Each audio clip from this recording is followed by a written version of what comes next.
Hello hi नमस्कार, मैं रोशन कुमार आप सभी को एक बार फिर से विद्यादान के यूट्यूब चैनल पे स्वागत करते हैं। ऐसे हैं आप लोग, आशा करते हैं कि सभी मस्त होंगे। चलिए आज हम लोग एसएससी के द्वारा आयोजित एग्जाम का पीवाईक्यू संग्रह लेकर आए हैं, जिसमें आपको एसएससी एलडीसी के एग्जामों का प्रश्न सेट मिलेगा। आज का जो शिफ्ट है हमारा वह 13 नवंबर शिफ्ट 3 का प्रश्न मिलेगा आपको। चलिए सीधे प्रश्न की ओर चलते हैं समय को न गवाते हुए। प्रश्न है, एक साइकिल 10% की हानि पर 1800 रुपया में बेची जाती है और 15% लाभ कमाने के लिए इसे किस कीमत पर बेची जानी चाहिए। ये आपके सामने दिया हुआ है, बहुत ही आसान सा प्रश्न है। देखिए हमारे पास 1800 का जो वैल्यू है वो 90% के बराबर है। 10% हानि का अर्थ होता है क्राइबुल हमारा 100% होता है, उसमें 10% का हानि।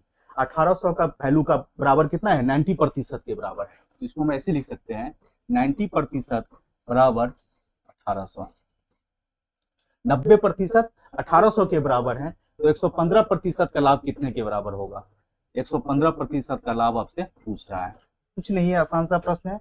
देखिए ये जो इसका है ये कितना गुना है, कहिएगा ये इसका 20 गुना है, ये इसका 20 गुना है, इसको भी हम इसका 20 गुना कर देंगे। जब इसको हम 20 से गुना करेंगे, 115 को 20 से गुना करेंगे तो कितना हो जाएगा, 115 गुने 2 230 पर एक जीरो बैठ जाएगा, 2300 2300। एक तरीका ये आपके सामने हो गया। दूसरा तरीका हम कैसे देख सकते हैं, आइए देखते हैं। हमारे पास जो 10% का हानि होता है, यानी 90 जो होता है 10% हानि पर 90% का अर्थ होता है 1800 के बराबर दिया हुआ है। ये 1800 जो डाटा है वह 90 के बराबर है। अब प्रश्न हमको 115% लाभ का पूछ रहा है, 115 से गुना कर देंगे, यहाँ से हमको पता चल जाएगा। आइए ये 20 बार में कट रहा है, 20 से गुना कीजिएगा 2300। आप दोनों तरीका से बना सकते हैं, इस तरीका से भी और इस तरीका से। आंसर हो गया 2300। अगले प्रश्न की ओर चलते हैं। ए, बी और सी ने एक व्यवसाय शुरू किया। ए ने 12,000 रुपया, बी ने 15,000 और सी ने 18,000 रुपये का योगदान दिया। 6 महीने बाद बी ने 5,000 रुपया निकाल लिए, जबकि सी ने 10,000 रुपया और जोड़ दिया। ठीक है, यदि वर्ष के अंत में कुल 54,000 का लाभ हुआ हो तो सी को कितना लाभ हुआ। टोटल लाभ हमारा 54,000 है, तो सी का लाभ हमसे पूछ रहा है। हम लोग जानते हैं सभी प्रॉफिट को किसके रूप में बांटते हैं, इन्वेस्टमेंट इनटू टाइम के रूप में बांटते हैं। मतलब कितना पूंजी लगाकर और कितने टाइम तक वो व्यापार में रहा, उसको जो योग होगा मतलब उसके बराबर क्या होगा, लाभ के बराबर होगा। लाभ किसके बराबर होता है, इन्वेस्टमेंट इनटू टाइम के बराबर। तीन आदमी है व्यवसाय में, ए, बी और सी। कितना व्यक्ति है, 3 व्यक्ति है। ए ने 12,000, सब में 3 जीरो कॉमन है, काट दीजिए, यहाँ से भी यहाँ से भी और यहाँ से 3 जीरो काटने के बाद ए ने 12 रुपया लगाया, बी ने 15 रुपया लगाया और सी ने 18 रुपया लगाया। यही हमारे पास आया डाटा। कहता है कि योगदान दिया, 6 महीने के बाद बी ने 5,000 रुपया निकाल लिया, मतलब 5 रुपया वह निकाल लिया, कौन, बी ने। 6 महीना तक रहा, उसके बाद 5 रुपया निकाल लिया, तो कितना, 10 रुपया। वर्ष के अंत में टोटल कितना है, 12 महीना का खेल है, तो 6 महीना यहाँ रहा, 6 महीना व्यवसाय में रहेगा। ठीक है, जबकि सी ने 10 रुपया और जोड़ दिया। 18 रुपया 6 महीने तक रहा, उसके बाद 10 रुपया और जोड़ दिया, 28 रुपया 6 महीने तक भी रहा। और ए का चर्चा नहीं है, ए का कोई जिक्र नहीं है, तो ए का जिक्र नहीं है तो इसका अर्थ क्या हो गया, ए पूरे 12 महीने तक व्यापार में रहा। ए पूरे 12 महीने तक व्यापार में रहा। जो कट रहा है उसको काट दीजिए। देखिए 6 यहां से खत्म, 6 दूनी 12, कोई दिक्कत नहीं होना चाहिए। क्या रेशियो आ गया, 24, 25 और 46 का रेशियो आया। हमारे पास रेशियो क्या आ गया, 24, 25 और 46। लाभ किस अनुपात में निकला, 24, 25 और 46। क्या पूछ रहा है हमसे, सी को कितना लाभ मिलेगा। सी को लाभ मिलेगा 46, टोटल कितना पे, 5 4 9 6 15 का 5 हासिल 1 2 2 4 4 8 1 9, 95 पे मिलेगा। टोटल लाभ कितना है, 54,000 रुपया। टोटल लाभ कितना है, 54,000। टोटल लाभ हमारा कितना है, 54,000। आइए काटते हैं, जो कट जाए। देखिए 19 पचे 95, 108 पचे 540। 108 को 46 से गुना कीजिएगा, कितना आ जाएगा, 108 गुने 6 648, 2 3 4 8 6 9 4 49680। ये आपका आ रहा है 49680 बटे 19। यही आ रहा है। अब देखिए ऑप्शन हमारा दूर दूर है, 19 दूनी 38, 11 बचा 6, 19 छके 114, 26, यानी ऑप्शन हमारा जो 26 से एक ही स्टार्ट होने वाला है। हम टिक लगा के आराम से निकल जाएंगे। आंसर क्या हमारा आ जाएगा 26,143। हम पूरा सॉल्व नहीं करेंगे। क्या किया इस प्रश्न में, पूंजी दिया हुआ था, टाइम दिया हुआ था, प्रॉफिट किसके रूप में बांटते हैं, इन्वेस्टमेंट इनटू टाइम के रूप में। कह रहा था ए ने 12,000 रुपया लगा के व्यवसाय शुरू करता है, बी ने 15,000 रुपया तक 6 महीना तक व्यापार में रहा, फिर 5,000 रुपया निकाल लिया। 5 रुपया निकालने के बाद जो होता है 3 जीरो हम खत्म, हम 10 और 5 देख रहे हैं। निकालने के बाद बी कितना बचा 10।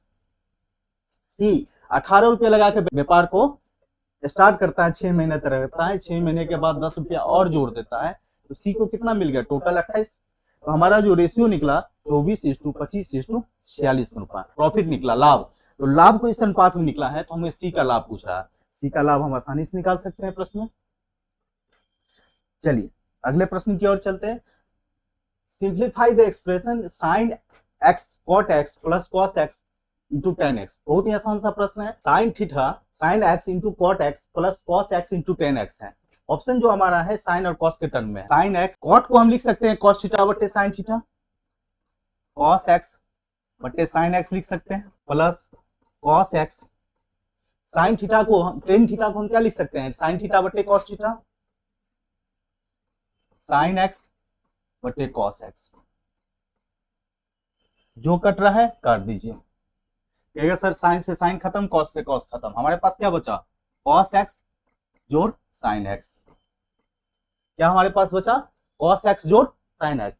हमारे पास ऑप्शन भी है sine x plus cos x. हमारा आंसर क्या हो जाएगा D for Devsena, sine x plus cot x. बहुत ही आसान सा प्रश्न था। क्या करना था, सिर्फ कॉट को चेंज कर देना। कॉट को हम किस में चेंज किए, कॉस बटे साइन में, और साइन क्या होता है साइन थीटा बटे कॉस थीटा, सभी को पता होगा। चलिए अगले प्रश्न की ओर चलते हैं।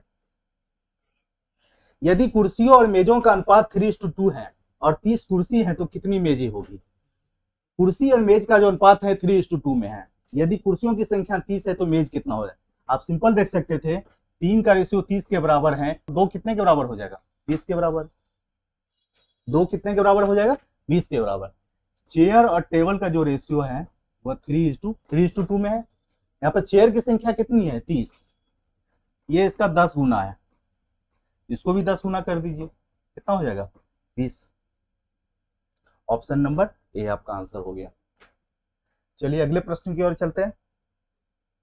8,000 पर एक वर्ष में एक वर्ष 6 महीने के लिए 20% प्रति वर्ष की दर से अर्धवार्षिक रूप से संयोजित सीआई क्या होगा। 6 महीने पर ब्याज हमसे पूछ रहा है, तो 6 मंथ के ब्याज के लिए हम क्या करते हैं, आइए देखते हैं। दर को आधा करते हैं और समय को दुगुना करते हैं। जब छमाही रहे अर्धवार्षिक रहे तो हम क्या करते हैं, दर आधा और समय हमारा दुगुना होता है। रेट हमारा कितना है 20%, आर हमारा है 20%। हमें ब्याज किस पे निकालना है, हर 6 मंथ पे, 6/12 यानी 1/2 भाग हमें करना है। रेट को हम 1/2 से गुना कर देंगे, कितना आ जाएगा 10% रेट आ जाएगा। टाइम क्या होता है, एक वर्ष 6 माह मतलब कितना हो गया, एक वर्ष पूरा और 6 माह 1/2, 3/2 इसको हम 2 से गुना कर देंगे, ये कितना हो जाएगा 3 बार होता है। अब हमारे पास प्रश्न क्या हो गया, प्रिंसिपल हमारा हो गया 8,000 रुपया, रेट हो गया 10%, टाइम हो गया 3 बार। हमसे क्या पूछ रहा है सीआई निकालने के लिए। सभी लोगों को पता होगा 10% अगर हमारे पास रेट ऑफ इंटरेस्ट रहे, हमें ये चीज याद होना चाहिए 2 बार के लिए 21% होता है सीआई, बताए थे सभी को। 3 बार 33.1%, 4 बार जब रहे तो 46.41%। ये चीज सभी को मौखिक याद होना चाहिए। हमसे क्या हो गया 3 बार के लिए हमारा रेट ऑफ इंटरेस्ट कितना होगा 33.1%। इस संख्या का अगर हम 33 सीआई हमें निकालना है, सिंपल कर सकते हैं 8,000 का 33.1% हमको निकाल देना है। इसी संख्या का देखिए प्रतिशत से 2 जीरो खत्म, पॉइंट से 1 जीरो खत्म। 8 को 331 से गुना कर दीजिए, 8 है का ना 8, 8 तिया 24, 8 तिया 24 2 26, 2648 आपका क्या हो गया, कंपाउंड इंटरेस्ट निकल गया। Option number c. एक तरीका तो ये अगर याद है तो आप आसानी से बना सकते हैं, दूसरा हम रेशियो मेथड से भी बना सकते हैं, जो पास्कल रेशियो मेथड है। रेशियो मेथड क्या कहता है, 3 साल के लिए 3 3 1, यही रेशियो बताए थे, 3 3 1, 3 साल के लिए 10% है, 8000 का 10% कितना हो जाएगा, 800, इसका 10% 80, इसका 10% 8, गुना कर दीजिए सभी को, 800 गुने 3 2400, 80 गुने 3 240 और गुने 8, यहां से भी निकाल सकते हैं 2648। आप दोनों तरीका से प्रश्न को हल कर सकते हैं। ये चीज आपको याद होना चाहिए, अगर रेट 10% है, 2 बार तो 21% हमारा ब्याज निकलेगा, 3 बार है तो 33.1%, 4 बार है तो 46.41%। इससे आसानी होगा, प्रश्न को देखते ही आप सॉल्व कर सकते हैं। जब रेट अर्धवार्षिक हो, मतलब हर 6 महीना पर ब्याज जोड़ रहे हैं, 6 मंथ बटे साल में 12 मंथ होना है तो 1/2, रेट को हम 1/2 से गुना किए तो 10% हो गया। समय उसका उल्टा हो जाता है, तो समय हमारा कितना है 3/2, उसको हम किससे गुना करेंगे, 2 से गुना करेंगे, 2 से गुना करेंगे तो 3 बार। सिंपल सा आप याद रख लीजिए, अगर अर्धवार्षिक रहे तो रेट आधा, समय दुगुना। चलिए अगले प्रश्न की ओर चलते हैं। एक व्यक्ति 10% वार्षिक चक्रवृद्धि ब्याज पर 1,50,000 रुपया जमा करता है। पहले वर्ष का ब्याज जमा होने के बाद वह अर्जित ब्याज का 50% निकाल लेता है। दूसरे वर्ष के अंत में उसके खाते में शेष राशि क्या होगी। बहुत ही अच्छा प्रश्न है।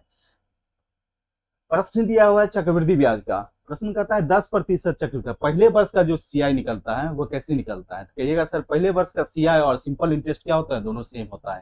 कंपाउंड इंटरेस्ट और सिंपल इंटरेस्ट क्या होता है, पहले साल का, दोनों बराबर होता है। 1.5 लाख का हम 10% निकालेंगे,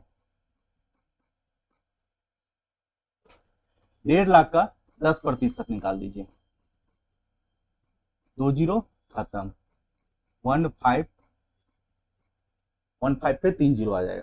अब प्रश्न कर रहा है कि पहले वर्ष का ब्याज जमा होने के बाद, पहले वर्ष का ब्याज इतना आया, वह अर्जित ब्याज का 50% निकाल लेता है।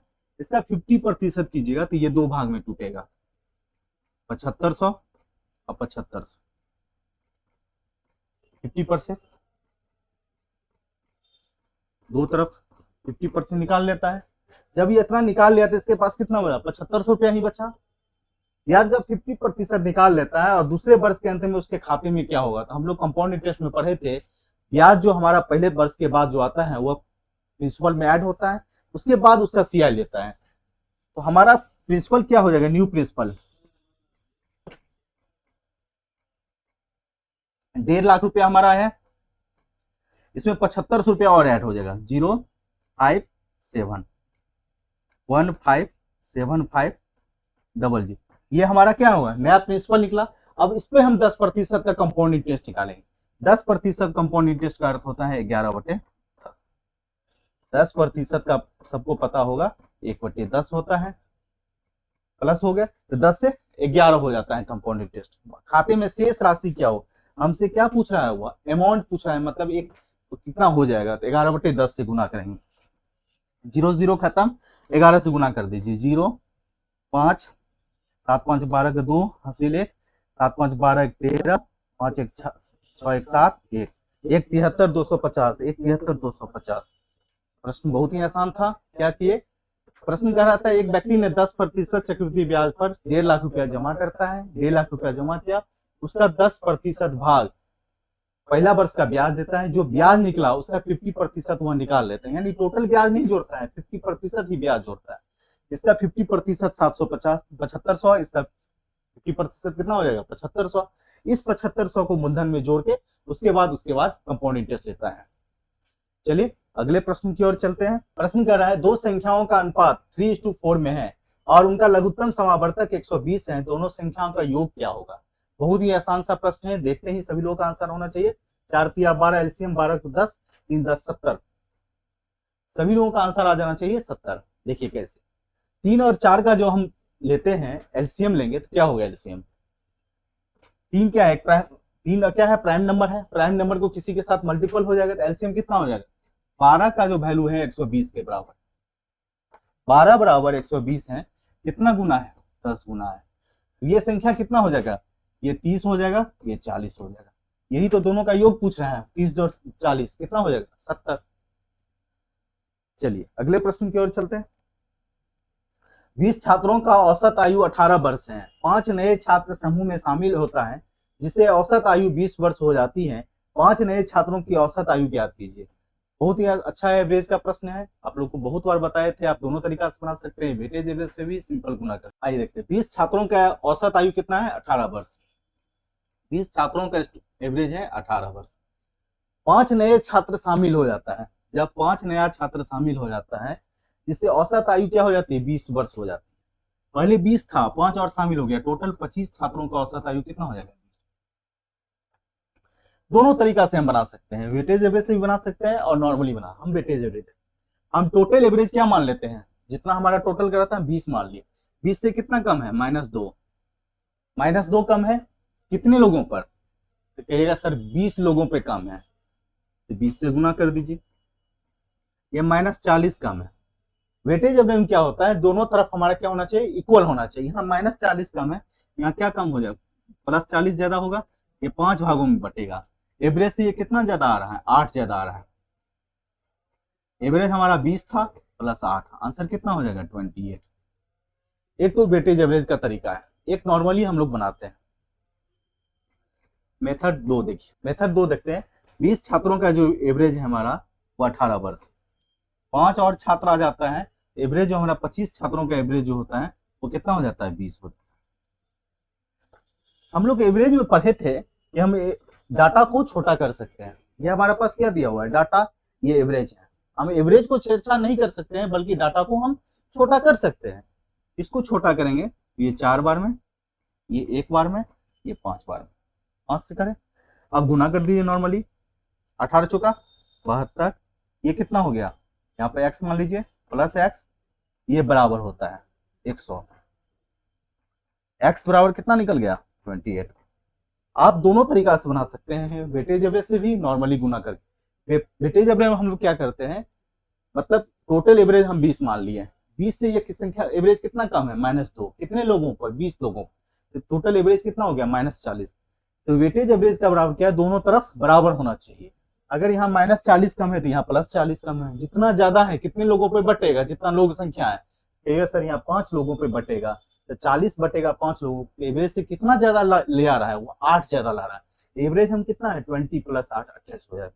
ये दूसरा हमारा जो है, ये हमारा डाटा दिया हुआ है, 20 लोगों का 18, 5 लोगों का एवरेज x और 25 लोगों का एवरेज 20 है। तो हम देखते हैं डाटा को हम छोटा कर सकते हैं, बट एवरेज को हम छेड़छाड़ नहीं कर सकते हैं। तो हम डाटा को छोटा किए, 5 से 4 बार में, 1 बार में, 5 बार में। 18 एवरेज है 4 लोगों का, 72, 1 लोगों का एवरेज पता नहीं तो x मान लिए, और 5 लोगों का एवरेज 20 के बराबर है। यहाँ से हम x का वैल्यू निकाल सकते हैं। चलिए अगले प्रश्न की ओर चलते हैं। निम्नलिखित में से कौन सा सबसे कम है, बहुत ही आसान सा प्रश्न है। इस टाइप के प्रश्न को देखिए क्या अप्रोच होना चाहिए। हम 450 का 18% नहीं निकालेंगे, एवरेज का प्रतिशत का हम निकालना है, हम इसको 900 भी मान सकते हैं, और इसको हम 9% भी मान सकते हैं, कोई प्रॉब्लम नहीं है, हमें आसानी होगा। हम कहेंगे सर प्रतिशत से 2 जीरो खत्म, ये कितना हो जाएगा, 9981। 450 गुने 18 हमारे लिए डिफिकल्ट था, बट हम 900 गुने 9 करना हमारे लिए आसान है, हम अपने अनुसार छेड़छाड़ कर सकते हैं। देखिए ये प्रतिशत है, यहाँ से 1 0 खत्म, 38 दूनी 76। इसको देखिए 30% और 240, तो हम प्रतिशत से 2 जीरो खत्म, 24 दिया 72, लिख सकते हैं। यहाँ देखिए प्रतिशत से 2 जीरो खत्म, 25 दिया 75। आपसे क्या पूछ रहा है, निम्नलिखित में से कौन सबसे कम है, मतलब सबसे छोटा डाटा पूछ रहा है। सबसे छोटा क्या है, 72 हमारा सबसे छोटा है। कैसे हम प्रतिशत से खत्म करते हैं, देखिए कोई भी एक देख लीजिए, 300 का 25%, 25% का 100, यहां से हम क्या करते हैं, 2 जीरो खत्म करते हैं। इसका अर्थ क्या हो गया, प्रतिशत से हटाने के लिए हम क्या करते हैं, 2 जीरो को खत्म करते हैं। जहां हमें 2 जीरो दिखे और प्रतिशत दिखा वहां कैंसिल हम कर सकते हैं, यही कैंसिल हम किए। चलिए अगले प्रश्न की ओर चलते हैं। रवि 5 किलोमीटर की गति से स्कूल जाता है और 3 किलोमीटर गति से वापस घर लौटता है। यदि उसे कुल 2 घंटा का समय लगता है, 2 आवर्स का समय लगता है, तो उसके घर और स्कूल के बीच की दूरी क्या है। हम आपको दूरी निकालने का 2 फार्मूला बताए थे। क्या क्या बताए थे, एक बार रिकॉल करते हैं। पहला हम निकालने के लिए बताए थे जब हमारा क्या रहे, टाइम नियत रहे, मतलब स्थिर रहे, मतलब टोटल टाइम लगता हो, नियत मतलब टोटल कुल टाइम लगे, तब दूरी कैसे निकालेंगे बताए थे। S1 गुने S2 जोड़ S1 प्लस S2 गुने टोटल टाइम, एक फॉर्मूला ये बताए थे। दूसरा क्या बताए थे, जब टाइम का डिफरेंस रहे, जब टाइम का डिफरेंस रहे तब निकालने के लिए क्या बताए थे आपको, याद कीजिए। S1 गुने S2 डिफरेंट स्पीड का S1 S2 गुने T1 डिफरेंस T2। यहाँ पर कौन बड़ा कौन छोटा नहीं, सिर्फ डिफरेंस लेना है, माइनस प्लस हमें नहीं देखना है, ये डिफरेंस का साइन। इसमें क्या दिया हुआ है, यदि उसे कुल 2 घंटा का समय लगता है, प्रश्न क्या दिया है, टोटल टाइम दिया है।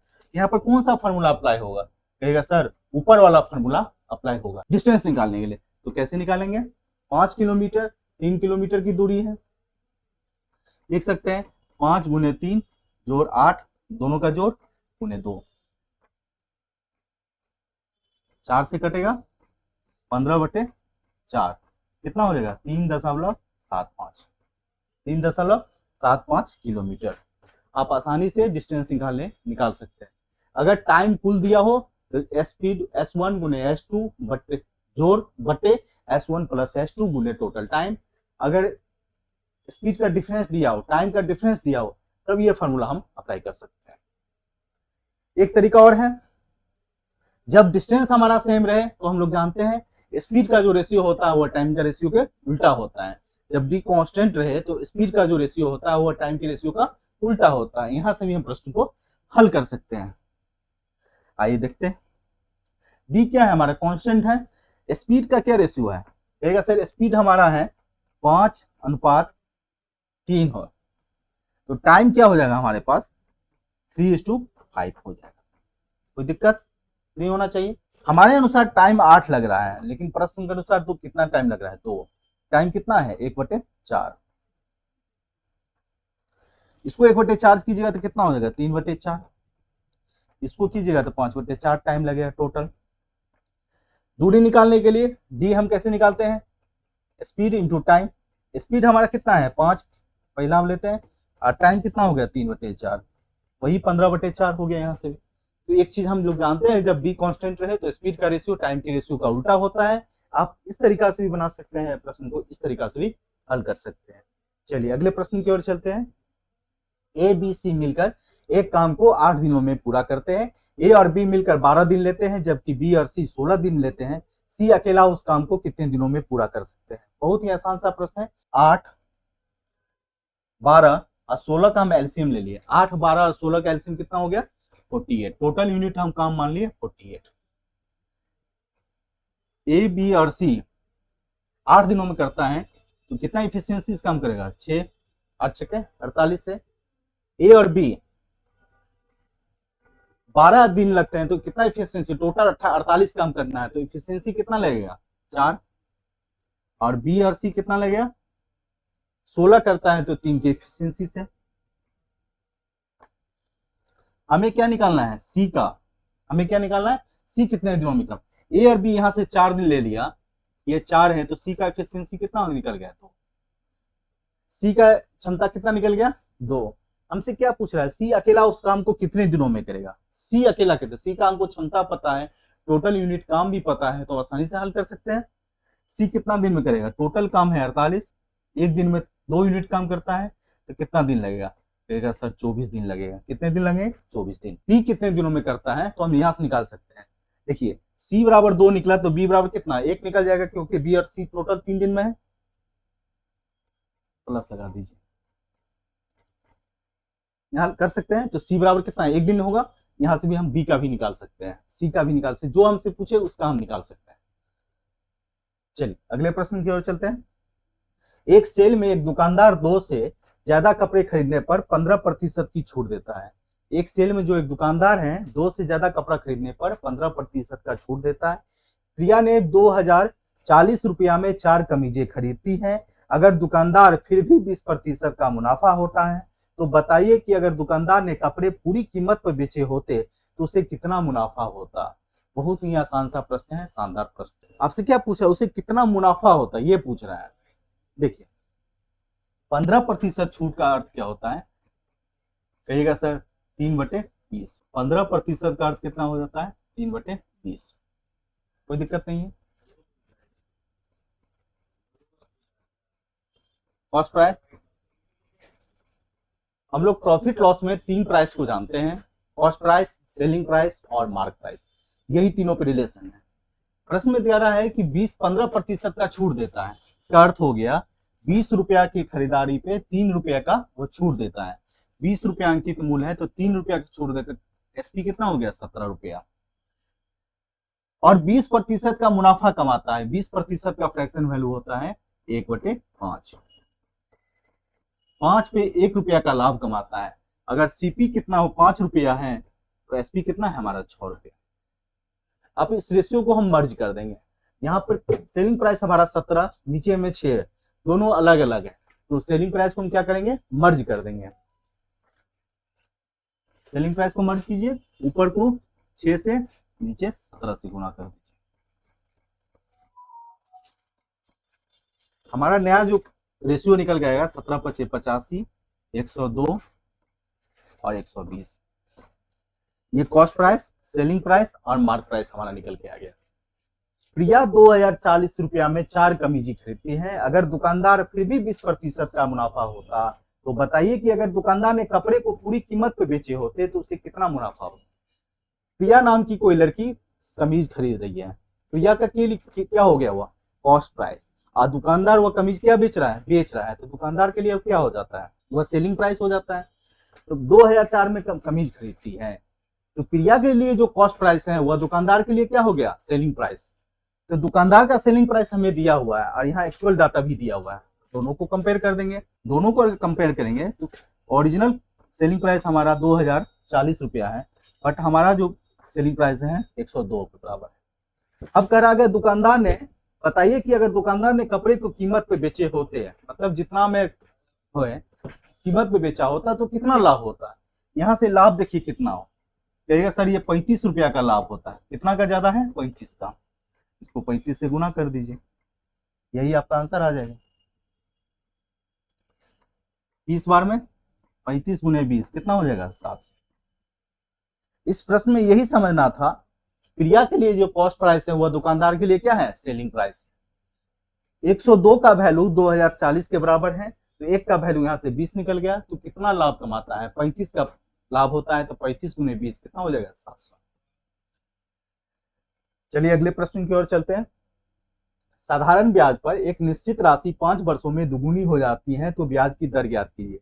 इस टाइप के प्रश्न को आप देखते ही कर सकते हैं, 5/100 यानी 20%।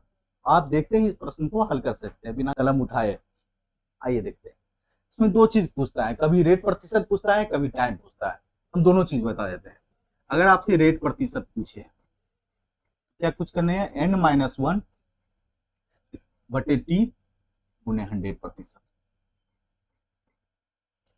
अगर आपसे टाइम पूछे, n-1/r% × 100%। इस दोनों फार्मूला से आप प्रश्न को आसानी से हल कर सकते हैं। हमसे क्या पूछ रहा है, हमसे प्रश्न में पूछ रहा है r% निकालने के लिए। r% बराबर क्या हो जाएगा, देखिए n-1, n कितना है, 2 गुनी हो जाती है, तो 2 - 1 t कितना है, 5 वर्ष × 100%। यहां से कितना आ जाएगा, 20%। इसलिए हम देखते ही प्रश्न को हल कर दिए। चलिए अगले प्रश्न की ओर चलते हैं। एक ठोस समकोणीय बेलन को पिघलाकर उसी आधार त्रिज्या के साथ एक समकोणीय शंकु में ढाला जाता है। यदि बेलन की ऊंचाई h हो तो शंकु की ऊंचाई क्या होगी, तो शंकु की ऊंचाई क्या होगी। बहुत ही आसान सा प्रश्न है। जब एक चीज को पिघलाकर दूसरे रूप में ढाला जाता है तो दोनों का वॉल्यूम यानी आयतन दोनों का बराबर होता है। एक वस्तु को पिघलाकर जब दूसरे वस्तु के रूप में डाला जाता है तो दोनों का क्या होता है, आयतन बराबर होता है। तो दोनों के आयतन को हम क्या करेंगे, बराबर कर देंगे। यहाँ पर एक ठोस समकोणीय बेलन है और एक शंकु है, तो दोनों के आयतन को बराबर कर दीजिए। बेलन का आयतन क्या होता है, कहेगा sir pi r square h, और शंकु का आयतन क्या होता है 1/3 पाई आर स्क्वायर एच होता है। हमें शंकु की ऊंचाई निकालना है, तो हम शंकु की ऊंचाई को कैपिटल एच मान लेते हैं। शंकु की ऊंचाई को क्या मान लिया, कैपिटल एच। देखिए पाई आर स्क्वायर से पाई आर स्क्वायर खत्म, कैपिटल एच बराबर क्या हो जाएगा 3 स्मॉल एच। जब वस्तु को पिघलाया जाता है तो ये दोनों का आयतन क्या होता है, बराबर होता है। चलिए अगले प्रश्न की ओर चलते हैं। इस टाइप का प्रश्न पैटर्न का जब भी प्रश्न रहे x square plus x into x plus 1 के रूप में हो, तो आंसर हमारा जो होता है ये एक्स प्लस 1 बराबर आंसर होता है 1 2 3 4 6, 1 2 3 4 6। कहिएगा कैसे, तो हमेशा दिखाते हैं। देखिए जब ये एक्स स्क्वायर के टर्म में है और ये एक्स हो और एक्स प्लस 1 हो, टर्म को पहचानिए, तो हमारा जो आंसर आएगा वह एक्स प्लस 1 के टर्म में आएगा। कैसे आएगा, आइए इसका प्रूफ देखते हैं। एक बार देख लीजिएगा, जब भी आगे से आपको प्रश्न एग्जामिनेशन में मिलेगा आप आसानी से इसको हल कर सकते हैं। देखिए यहाँ पे हम 1 2 3 4 5 बराबर क्या मानते हैं, एक्स मान लें। क्या हो जाएगा एक्स स्क्वायर जोड़ एक्स तो एक्स प्लस 1 लिख सकते हैं, एक्स स्क्वायर जोड़ 2x प्लस 1, इतना तक हो जाएगा, कोई दिक्कत नहीं होना चाहिए किसी को। इस वैल्यू को हम इस तरह से लिख सकते हैं x प्लस 1 का होल स्क्वायर, कोई दिक्कत नहीं होना चाहिए। ये स्क्वायर से ये अंडर रूट खत्म हो जाएगा, क्या बचा हमारे पास x प्लस 1। इसलिए मैं आपको बताया जब भी ऐसा पैटर्न रहे तो आंसर हमारा क्या होगा, x प्लस 1 वाला ही हमारा आंसर होगा। चलिए अगले प्रश्न की ओर चलते हैं। एक बर्तन में 50 लीटर दूध आ जा सकता है। सबसे पहले बर्तन में 5 लीटर दूध निकाला जाता है और उतनी ही मात्रा पानी डालकर फिर भरा जाता है। फिर मिश्रण को अच्छी तरह से हिलाया जाता है। x लीटर तरल निकालने और उसकी जगह पानी डालने की यह प्रक्रिया एक बार और दोहराई गई, यानी पहले एक बार और ये भी एक बार, टोटल कितना बार हो गया, 2 बार। इन 2 क्रमिक क्रियाओं के बाद बर्तन में कितना शेष बच गया। देखिए इसका एक फार्मूला होता है, बनाने का बहुत सारा तरीका है, बट एक फार्मूला हम आपको बता देते हैं जो हमेशा अप्लाई होता है, ध्यान दीजिएगा। दूध की शेष मात्रा, शेष बराबर होता है, दूध की शेष जो मात्रा है वो होता है प्रारंभिक मात्रा 1 माइनस एक्स बटे c power n, 1 minus x power c बटे एन। क्या होता है, x क्या होता है, एक बार में जितनी मात्रा, एक बार में जितनी मात्रा निकाली गई हो, निकाली गई, एक बार में जितनी मात्रा निकाली गई हो। c यहाँ क्या होता है, बर्तन का कैपेसिटी, बर्तन की क्षमता, और n कितना होता है, बार, मतलब कितना बार ये प्रोसेस हुआ है। सिंपल सा इसी फॉर्मूला पे हम लगा देंगे। हमसे क्या पूछ रहा है, दूध की शेष मात्रा, क्या हो जाएगा हमसे, देखिए ये निकालना है। आरंभिक मात्रा हमारे पास कितना है 50 लीटर, 1 माइनस 5 लीटर निकाला, x कितना बार है 5 लीटर दूध निकाला जाता है, एक बार में जितनी मात्रा निकाली यानी 5, क्षमता कितनी है 50, ये कितने बार हो रहा है प्रोसेस, तो टोटल 2 बार हो रहा है, n की जगह पर 2।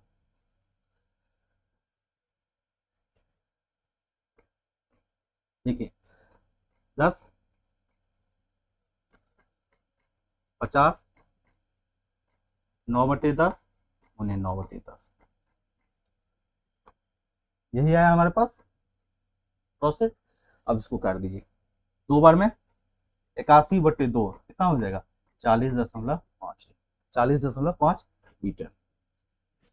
क्या किए, फॉर्मूला आप याद रखिएगा, दूध की शेष मात्रा बराबर प्रारंभिक मात्रा गुने 1 माइनस एक्स बटे सी, x कितना है, एक बार में जितनी मात्रा निकाली गई हो, 5 लीटर से दूध निकाला जाता है। c क्या होता है, बर्तन की कैपेसिटी हो गया। n क्या हो जाएगा, कितनी बार यह मात्रा निकाली गई, यही आपसे। एक अर्धगोले के आयतन का संख्यात्मक मान उसके कुल पृष्ठीय क्षेत्रफल के संख्यात्मक मान के बराबर है। इस अर्धगोले की त्रिज्या कितनी यूनिट में होगी। बहुत ही आसान सा प्रश्न है। दोनों को आयतन को बराबर जो पूछ रहा है उसके बराबर कर दीजिए मान, संख्यात्मक मान, तो आपका यूनिट आ जाएगा। एक अर्धगोला का आयतन क्या होता है, तो अर्धगोला का आयतन होता है 2/3 पाई आर क्यूब। और अर्धगोले का कुल पृष्ठीय क्षेत्रफल, अर्धगोले का कुल पृष्ठीय क्षेत्रफल क्या होता है, 3 पाई आर स्क्वायर। आशा करते हैं कि सभी लोगों को फॉर्मूला याद होगा। अर्धगोला का आयतन 2/3 पाई आर क्यूब और इसका कुल पृष्ठीय क्षेत्रफल 3 पाई आर स्क्वायर। यहाँ से पाई कैंसिल, आर स्क्वायर से एक आर स्क्वायर खत्म। आर बराबर 2r बराबर कितना हो जाएगा, 9। आर बराबर कितना हो गया, 9/2 यूनिट, यानी 4.5। बहुत ही आसान सा पेपर था। एक कार स्थिर गति से चल रही है, यह 2 घंटे में 2/5 यात्रा का भाग तय करती है। शेष यात्रा तय करने में उसे कितना समय लगेगा। इस टाइप के प्रश्न में हमें क्या करना होगा, क्या अप्रोच रखना होगा। हम फ्रैक्शन की ओर ध्यान रखें, 2/5 है तो हम डिस्टेंस को, यात्रा का 2/5 भाग, तो हम डिस्टेंस को ऐसा मान लें जो 5 से कटता हो। हम डिस्टेंस को 5 ही क्यों नहीं मान ले, हम क्या मान लेते हैं, d बराबर 5 किलोमीटर। प्रश्न कहता है इसका 2/5 भाग, इसका 2/5 भाग कितना हो जाएगा, 2 किलोमीटर। और शेष भाग कितना हो जाएगा, रहेगा सर 3 किलोमीटर। कोई दिक्कत यहां तक नहीं। यह 2 घंटा में 2/5 भाग तय करते हैं। यहां से हम स्पीड निकाल सकते हैं। ये हमारा डिस्टेंस हो गया। टाइम दिया हुआ है 2 आवर। इस केस में हम निकाल लेंगे, यहाँ से स्पीड हमारा क्या निकल जाएगा, इस केस में देखिए रहेगा सर, स्पीड बराबर होता है डिस्टेंस अपॉन टाइम, 2/2। एक स्पीड कितना निकल गया, 1 किलोमीटर प्रति घंटा। अब कह रहा है शेष यात्रा तय करने में उसे कितना समय लगेगा। शेष दूरी पता है और हमें टाइम भी पता है, स्पीड पता है, तो हम शेष टाइम निकाल सकते हैं। टाइम बराबर यहाँ से कैसे निकल जाएगा, डिस्टेंस अपॉन स्पीड। डिस्टेंस हमारा कितना है 3, स्पीड हमारा कितना है 1, कितना आवर लगेगा 3 आवर। हम फ्रैक्शन से बचने के लिए क्या किए, टोटल डिस्टेंस को 5 किलोमीटर मान लिए। इसका 2/5 कितना हो गया, 2 किलोमीटर, और इसका 3/5 भाग कितना हो गया, 3 किलोमीटर। जब 2/5 निकला तो कितना शेष बचा, 3/5 किलोमीटर।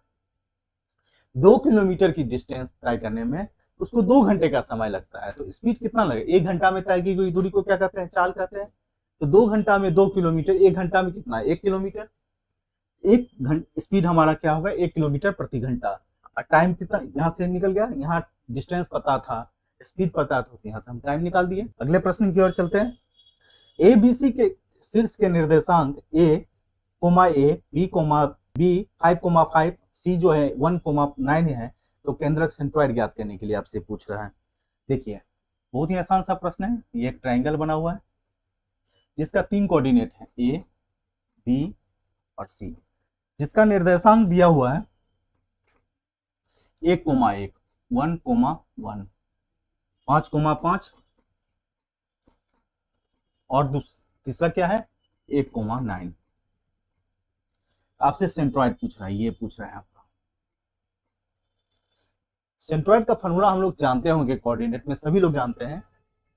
एक्स कोऑर्डिनेट निकालने के लिए एक्स पर बार लगा देते हैं, क्या लिखते हैं, x1 जोड़ x2 प्लस x3/3।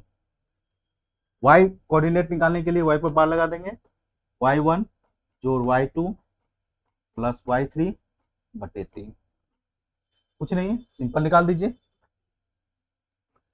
देखिए इसको हम x1, इसको y1, इसको x2, इसको y2 मान सकते हैं, इसको x3, इसको y3, सभी को जोड़ दीजिए। x1 कितना हो गया, 1, 5 और 1, 1 जोड़ 5 जोड़ 1/3। ये कितना हो गया, 1, 5 और 9, 1 जोड़ 5 y कोऑर्डिनेट जोड़ 9/3। यही हमारा आ रहा है।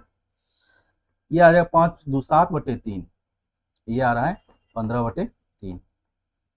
7/3 कितना हो जाए 2.33, ये 5। एक ही ऑप्शन में हमारा कोऑर्डिनेट। हम सिंपल यहाँ देख सकते थे, ये चीज समझाने के लिए आपको पता होना चाहिए कोऑर्डिनेट निकालने, एक्स कोऑर्डिनेट निकालने के लिए, तब इसको जोड़ दे, 1 जोड़ 5 जोड़ 1, 5 1 6 7, 7/3 फ्रैक्शन में आता है। या ये ऑप्शन नहीं होता, ये नहीं, एक ऑप्शन खत्म हो जाता है। हम वाई कोऑर्डिनेट देख, 1 जोड़ 5 और जोड़ 9, 9 5 14 जो 1 15/3, तो 5 5 एक ही ऑप्शन में हम टिक लगा के निकल सकते थे। चलिए अगले प्रश्न की ओर चलते हैं। दो समरूप त्रिभुज के क्षेत्रफल का अनुपात 49:81 है, तो उनकी संगत ऊंचाई का अनुपात ज्ञात कीजिए। सभी लोगों को पता होगा, प्रश्न को देखते ही सभी लोग का आंसर आ गया होगा, 7:9। कितना आ गया होगा, 7:9। ये कैसे, तो आप लोग को बताए थे जो दो त्रिभुज समरूप रहे तो क्या क्या उसका होता है, S1 S2 के बराबर होता है साइड, परपेंडिकुलर P1 P2 के बराबर होता है, H1 हाइट जो होता है H2 के बराबर होता है, मीडियन जो है M1 M2 के बराबर होता है।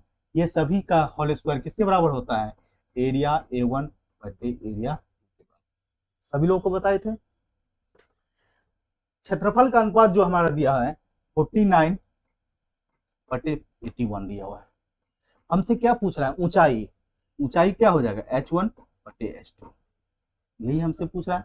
ये स्क्वायर के बराबर होगा, तो सभी लोग जानते हैं H1 बटे H2 यहाँ से क्या हो जाएगा 7/। चलिए अगले प्रश्न की ओर चलते हैं। तो बिंदु 2,4 और 6,10 से होकर गुजरने वाली रेखा का स्लोप क्या होगा, ढलान आपसे। इस बार के एग्जामिनर को स्लोप कोऑर्डिनेट में बहुत ज्यादा पसंद है। देखिए जब दो बिंदु दिया रहे उसका स्लोप निकालना रहे, तो हमें स्लोप का फॉर्मूला होता है, याद रखिएगा, बराबर होता है y2 माइनस y1 बटे x2 माइनस x1। स्लोप बराबर क्या होता है, y2 माइनस y1 बटे x2 माइनस x1, स्लोप बराबर होता है। y2 हमारा कितना है कोऑर्डिनेट, देखिए इसको x1 y1 मान सकते हैं, x2 2 मान सकते हैं। y2 हमारा कितना है 10 माइनस 4, और x2 6 माइनस 2, 6/4 कितना निकल गया 3/2।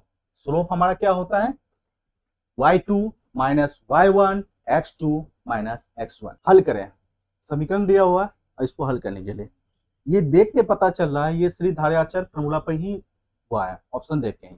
आइए देखते हैं।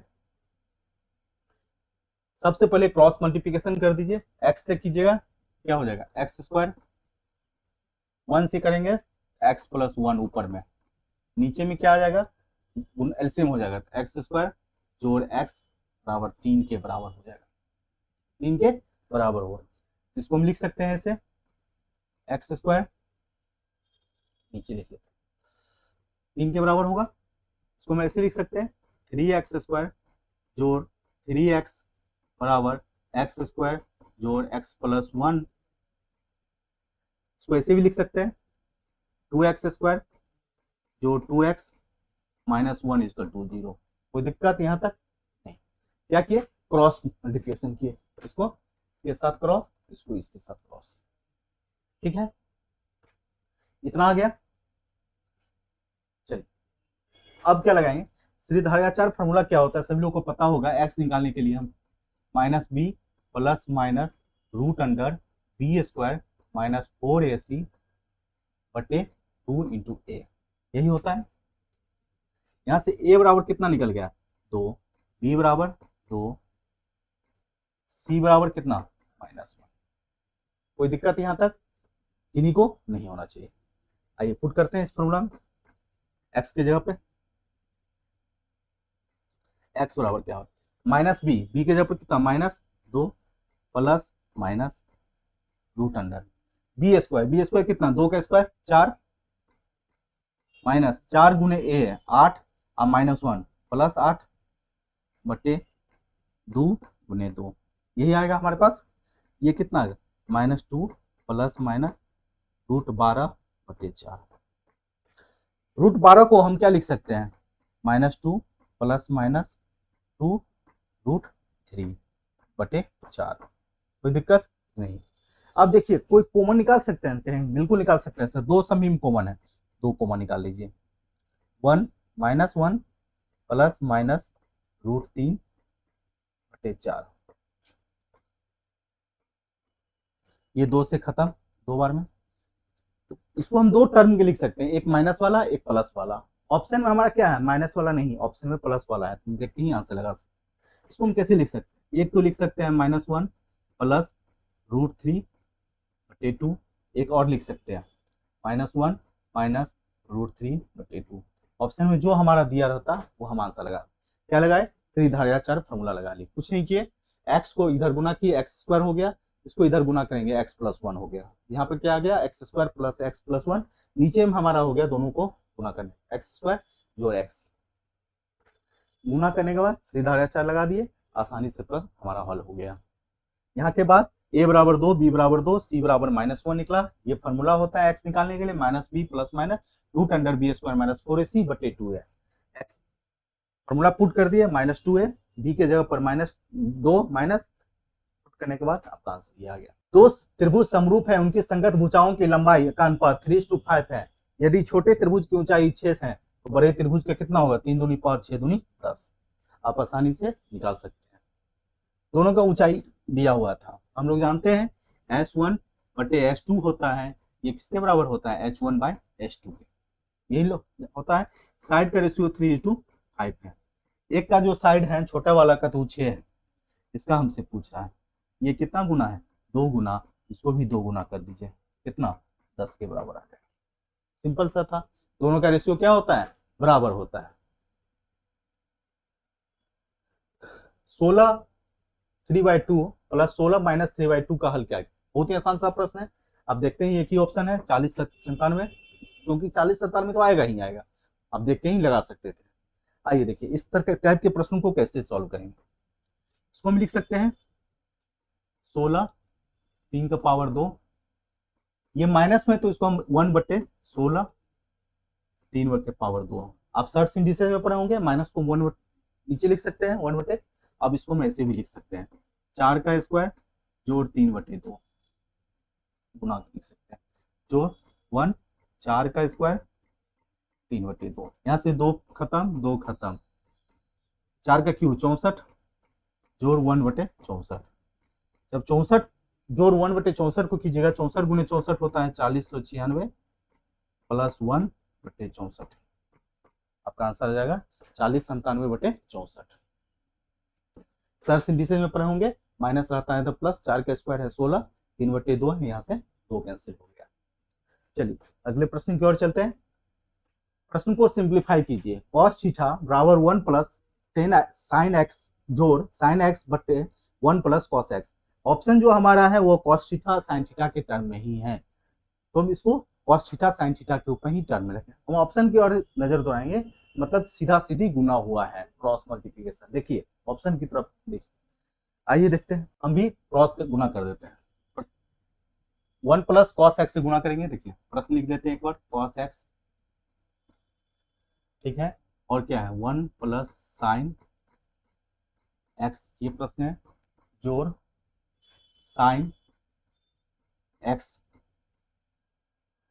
1 प्लस cos x, ये हमारे पास प्रश्न दिया हुआ है। कैसे करें, ऑप्शन के और तरफ देख रहे हैं तो गुना हुआ है, तिरछा तिरछी, मतलब नीचे का एलसीएम लिया हुआ है, गुना कर दीजिए, इसको क्या हो जाएगा, cos x जोड़ cos स्क्वायर x, कोई दिक्कत यहाँ तक, गुना कीजिएगा साइन x जोड़ साइन स्क्वायर x, नीचे में एलसीएम हो जाएगा दोनों का, 1 साइन x नीचे में आ जाएगा,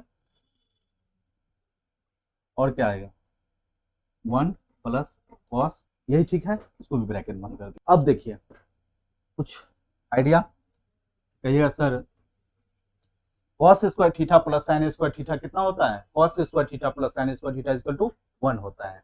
यहाँ से हम लिख सकते हैं 1 प्लस cos x जोड़ साइन x, और नीचे में एजिट उतर जाएगा 1 प्लस साइन x और 1 प्लस cos x, यह आ जाएगा। ऑप्शन नंबर डी हमारा राइट आंसर हो गया। क्या आया, सिंपल सा ऑप्शन की तरफ हम एक बार नजर दौड़ाएंगे, कुछ नहीं करना था, क्रॉस मल्टीप्लिकेशन करके सिर्फ sign square theta plus cos square theta का मान हम यहाँ रख देंगे। Cos square theta plus sine square theta का मान कितना होता है 1, इसके बराबर है। चलिए आज का सेट यही समाप्त हुआ। अगर आप लोग को अच्छा लगा तो हमारे चैनल विद्यादान को ज्यादा से ज्यादा सब्सक्राइब कीजिए, वीडियो को ज्यादा से ज्यादा शेयर लाइक किया कीजिए।